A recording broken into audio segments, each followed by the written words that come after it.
सगळ्याविषयी प्रतिक्रिया देण्याकरता काँग्रेसचे अतुल लोंढे आपल्यासोबत जोडले गेलेले आहेत। अमित शहा यांच्या भेटीला धर्मेंद्र प्रधान पोहोचलेले आहेत।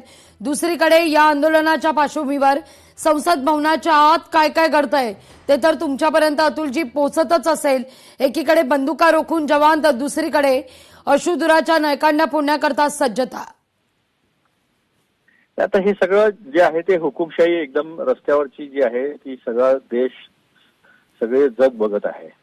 तिथे इंटरनेट बंद केलेलं आहे, तिथे नॉर्मल मोबाईल फोन सुद्धा बंद केलेले आहेत। ज्या पद्धतीने पोरांना मारलेलं आहे ते अगदी सगळ्यांच्या समोर आहे।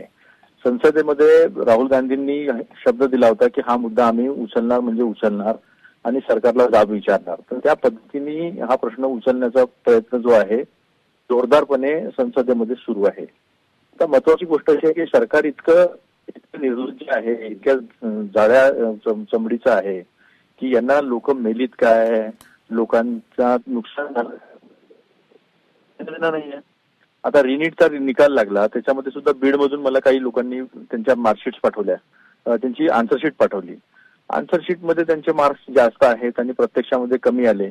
अशा अनेक तक्रारी ज्या आहेत त्या तक्रारी काय म्हणावं, हे सगळ्या गडबड घोटाळ्याचं आहे।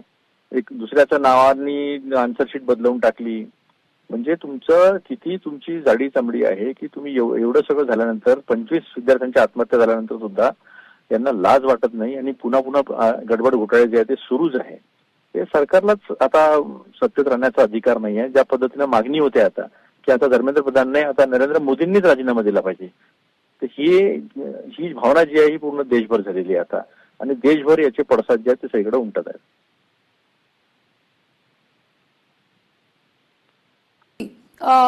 धन्यवाद अतुलजी, आमच्याशी संवाद साधला त्याबद्दल।